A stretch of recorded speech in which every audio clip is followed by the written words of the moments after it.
محترم ناظرین، نماز تمام عبادتوں میں افضل العبادات ہے، تمام ارکان میں اہم الارکان ہے۔ دیکھیں، پورے قرآن مجید میں 92 مرتبہ نماز کا تذکرہ کیا گیا ہے، اور ان میں اکثر صیغہ امر کے ساتھ نماز کا صریحاً حکم وارد ہوا ہے۔ قرآن و سنت میں بھی شہادت اور توحید و رسالت کے بعد جس چیز کی ادائیگی کے لیے سب سے زیادہ تاکید کے ساتھ حکم دیا گیا وہ نماز ہی ہے۔ اور اس کا اندازہ آپ اس بات سے بھی لگائیں کہ حضور نے جب وصال فرمایا اس دنیا سے، تو اپنے آخری وقت میں ہمارے نبی نے اپنی امت کو جو وصیتیں فرمائیں، ان وصیتوں میں سب سے زیادہ بار آپ نے نماز کا تذکرہ کیا، یعنی بار بار آپ اپنی امت کو نماز کا حکم دیتے رہے۔ لہذا معلوم یہ ہوا کہ نماز کی فضیلت بہت زیادہ ہے، نماز کی اہمیت اور قدر و منزلت ہم مسلمانوں کی زندگی میں بہت زیادہ ہے۔ اب سوال یہ پیدا ہوتا ہے کہ جب نماز کی اتنی زیادہ فضیلت ہے، نماز کے اتنے سارے فوائد ہیں، تو پھر مسلمان نماز کیوں نہیں پڑھتے؟ پھر مسلمان نماز سے اتنے غافل کیوں ہیں؟ پھر مسلمان جمعے کے جمعے ہی نماز کیوں پڑھتے ہیں؟ لہذا وہ مسلمان جو نماز نہیں پڑھتے ہیں، ان کے بارے میں ہمارا مذہب اسلام کیا کہتا ہے؟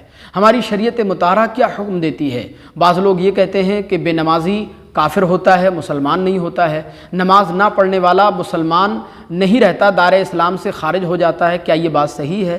دیکھیں، اچھی طرح یاد رکھیں کہ حضور اکرم صلی اللہ علیہ وسلم کے اکثر صحابہ اکرام نماز کے علاوہ کسی دوسرے عمل کے چھوڑنے کو کفر نہیں سمجھتے تھے، یعنی نماز کے چھوڑنے کو حضور کے صحابہ کفر سمجھتے تھے۔ لہذا مولا کائنات مولا علی المرتضیٰ رضی اللہ تعالیٰ عنہ فرماتے ہیں کہ جو نماز نہ پڑھے وہ کافر ہے۔ حضرت عبداللہ ابن عباس رضی اللہ تعالیٰ عنہما کا قول ہے کہ جس نے نماز چھوڑی بے شک وہ کافر ہو گیا۔ حضرت جابر ابن عبداللہ رضی اللہ تعالیٰ عنہ فرماتے ہیں کہ بے نمازی کافر ہوتا ہے۔ لہذا حضور کے اکثر صحابہ اکرام بے نمازی کو کافر سمجھتے تھے، کافر مانتے تھے۔ لیکن ویڈیو اسکپ کرنے سے پہلے سرکار اعلیٰ حضرت کا اس بارے میں فتویٰ ضرور سن لیں کہ حضور اعلیٰ حضرت اس بارے میں کیا فتویٰ دیتے ہیں، کیا فرماتے ہیں۔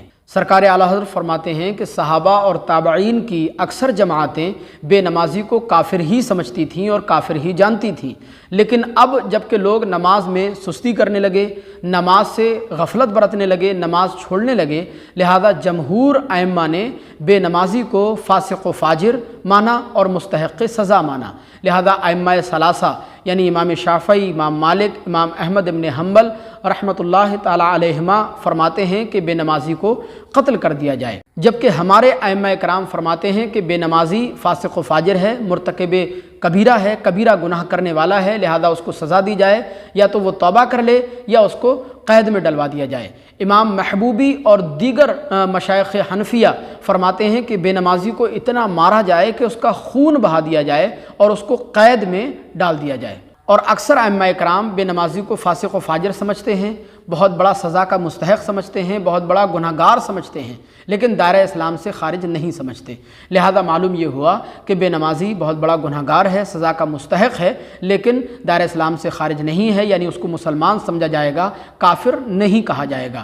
ہاں، البتہ اگر نماز کی فرضیت کا انکار کرے یا پھر کوئی نماز کو ہلکا جانے تو وہ بلا شبہ کافر ضرور ہو جائے گا۔ مجھے امید ہے آج کا یہ مسئلہ آپ کو ضرور سمجھ آیا ہوگا۔ آپ سے گزارش ہے ہمارے چینل کو سبسکرائب کر کے گھنٹی ضرور دبا لیجیے گا۔ السلام علیکم ورحمۃ اللہ وبرکاتہ۔